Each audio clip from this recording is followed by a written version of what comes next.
como fomentar esses novos encontros territoriais que vão potencializar as redes e, sobretudo, a vida, né? Fazer experiências que fomentem vida. Ninguém quer ser controlado, a gente quer viver e ver que a gente pode ampliar horizontes, né? Então, pode passar. Então, o que está nos norteando quando a gente aborda essa família? A gente pode ter todo o serviço do mundo, tal, mas o jeito que a gente olha, que a gente chega, faz parte do jeito que a gente está pensando nessa rede e que a gente vai estar lidando, né? Então, até que ponto esses padrões que a gente está considerando, eles vão desencadear a institucionalização ou eles potencializam vida? E é possível se repensar de outro modo? Então, em nome de que a gente está mobilizando essas redes? Pode passar.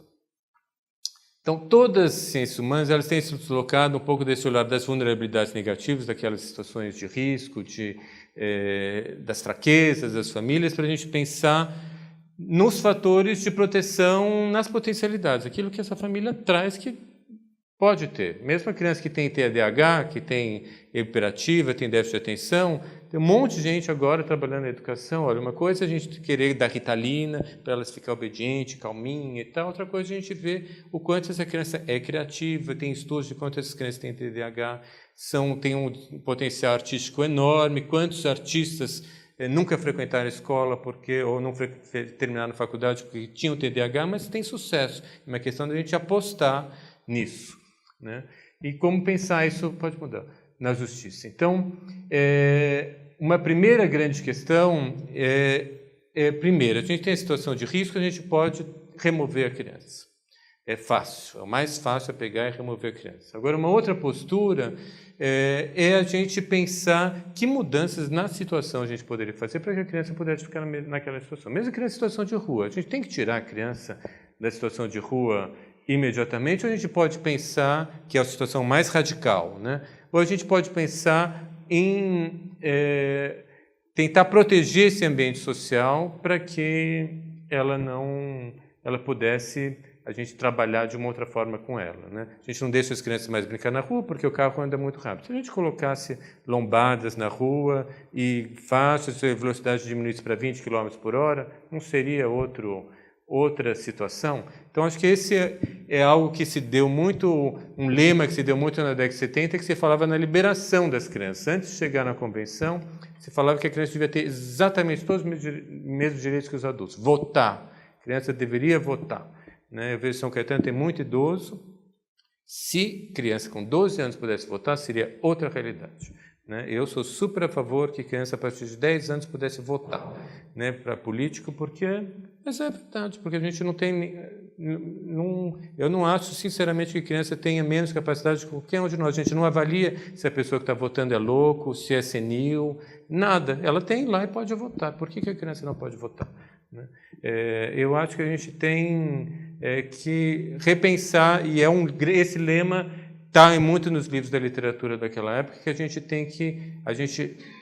tenta proteger a criança tirando as situações, privando de possibilidade de ação, em vez de tentar mudar as situações em si. Em vários contextos a gente poderia ter um outro olhar para as situações. Então, também é um artigo que a gente tem que investir o máximo possível de recursos, né, nessas crianças e tentar... terminando. Então, proibição de retrocesso, é isso que tem esse cartaz que está aqui no prédio. Nenhum direito a menos, a gente está num momento de retrocesso, né?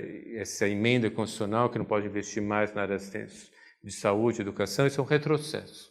A responsabilização não inclui direito de participação e a gente tem que pensar essa equação entre participação, garantia de direitos, uma contextualização que não discrimine, para evitar uma ação de controle e, pelo contrário, fazer uma visão crítica.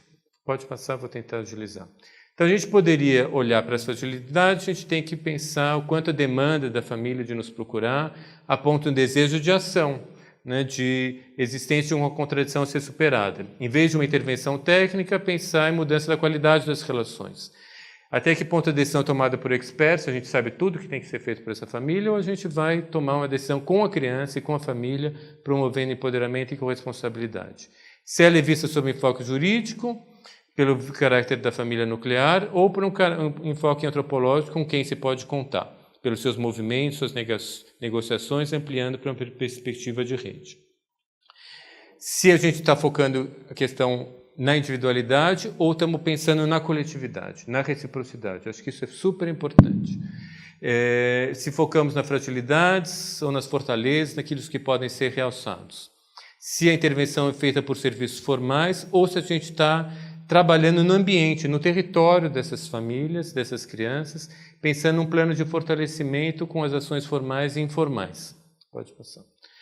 Se as crianças são partes, pacientes ou clientes, ou se elas são os atores fundamentais desse processo, se quem toma a decisão é o terceiro, ou é o juiz, ou o funcionário do CRES, ou se as pessoas, quem faz esse plano, somos nós, ou se é a família que está fazendo o plano, né? Se o nosso papel é de ensinar a fazer e a cuidar, ou se a gente está ajudando a construir essas redes, mobilizando essas energias que estão meio dormentes, que podem criar novidades, diversificar.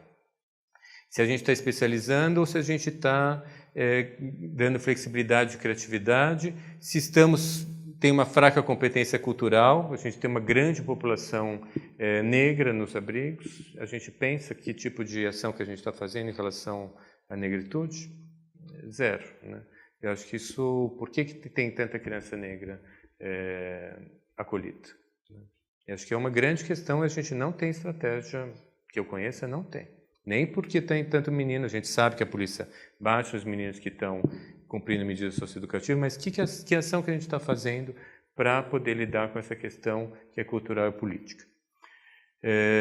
Então, para isso a gente tem que pensar esses planos para as crises, né? Assim, mobiliza as pessoas, pensa, mas tem que ter esse papel de pensar as crises como sintomas previsíveis, que têm diferentes intensidades, podem ter respostas diferenciadas, tem que entrar os serviços públicos, mas a gente pode ter essa rede de apoio.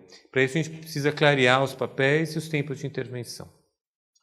E a Lia falou uma coisa que eu achava muito legal, que a gente pensa na rede de pesca, né?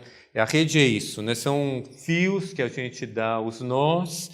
Se o buraco é grande, a gente vai reter os grandes peixes, mas os pequenos peixes passam, né? Então, quanto mais gente a gente pegar aqui, as 50 pessoas, mais vínculos a gente fazer, mais esses quadradinhos são pequenos, a criança se cair, ela vai cair na rede, ela não vai cair no chão e se espatifar, né? Essa mulher que quis se suicidar, se a gente tiver uma boa rede, a gente vai conseguir segurar essa criança e evitar que ela morra. Então, assim, ter esses laços precisam ser sempre recosturados a cada momento, senão o fio se esgasta, se rompe e acaba fazendo buraco e passando.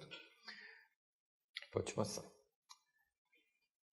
Então, isso. De novo, uma passagem do individual para o coletivo, partindo do encontro, do reconhecimento recíproco dos envolvidos na situação conflitiva, para propiciar um sentimento de pertencimento, filiação e corresponsabilidade, e um movimento de passagem de dependência do serviço de terceiros para uma autonomia coletiva, né, de condições de afirmação de liberdade e assunção de responsabilidade para enfrentar esses riscos. Então, uma postura crítica também em relação aos serviços.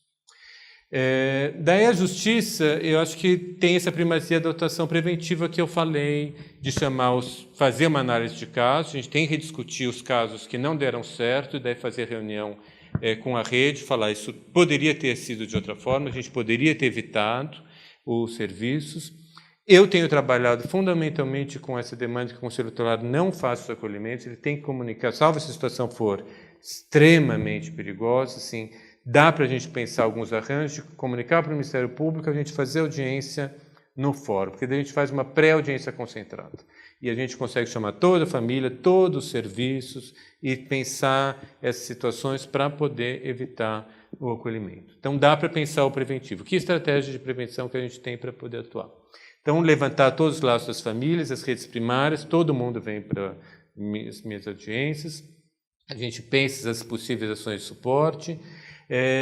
O direito ele tem que ser visto não só de enquadramento, de punição, mas o direito como validação disso. Eu acho que as nossas grandes experiências foi pensar essa audiência como espaço de corresponsabilidade de todo mundo, né, de nós, autores. Isso é a questão da importância da proximidade. Eu conheço a funcionária do CRAS, do CAPS, do serviço de acolhimento, que sabe, a gente está com uma visão conjunta, então a gente assume, olha, eles me mobilizam às vezes para mudar de posição, acho que essa família dá para a gente investir, embora a minha percepção individual fosse que não dava.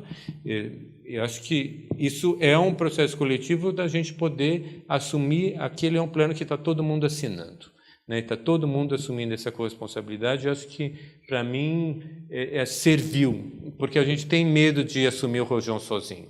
Essa é a verdade. Acho que a gente poder criar alguns espaços, todo mundo, estou falando também por mim, né? Acho que os juízes também têm esse medo de não conhecer o caso concreto, a gente ter espaço de poder validar essa decisão como coletiva, junto com as famílias, e fazer uma revisão periódica dos casos, tem um papel muito importante, por isso a necessidade de monitoramento e avaliação.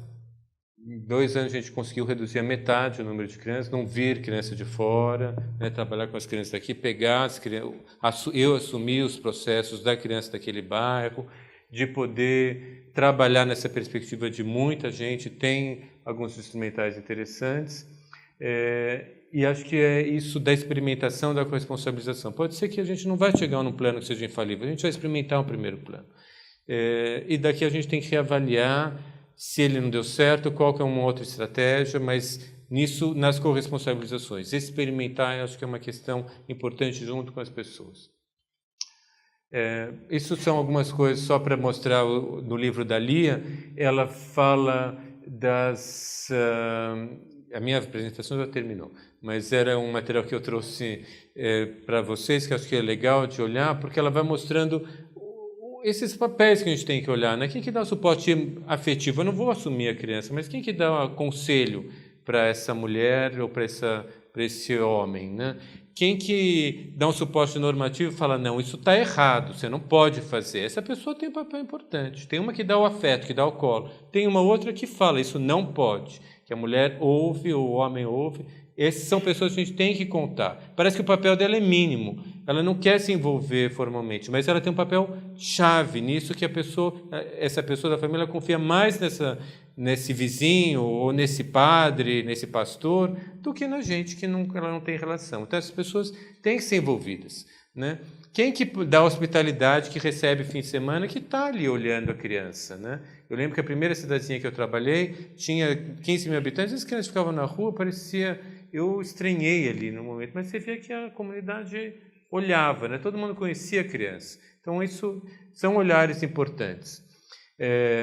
E essa questão da reciprocidade que a gente vai ver no ambiente de trabalho, no tempo livre, no que ela faz na hora do passeio. São pessoas que a gente tem que mobilizar. E a última, eu estou terminando. E ela tem essa questão que não é genograma, não sei quem que é assistente social aqui, mas ela tem uma estratégia de pensar as cartas de rede, que é quem está vendo, que são aqueles desenhinhos, mas que ela vai pensar na amplitude, quantas pessoas estão presentes, então a gente tem que ampliar, estratégia de ampliação, de densidade, ter o laço menor, né? De intensidade, o que eles conseguem trocar, poucas coisas, muitas coisas, que tipo de qualidade, né? As coisas íntimas, as reticências, essa proximidade à distância afetiva, a vizinhança física, a proximidade para poder contar, são estratégias que a gente tem que trabalhar. Então, acho que para mim, deram certo. Eu acho que, então, a gente tem que pensar os conhecimentos que nos ajudam a operar na realidade, transformar e ajudar as pessoas a criar novas possibilidades de vida. Obrigado.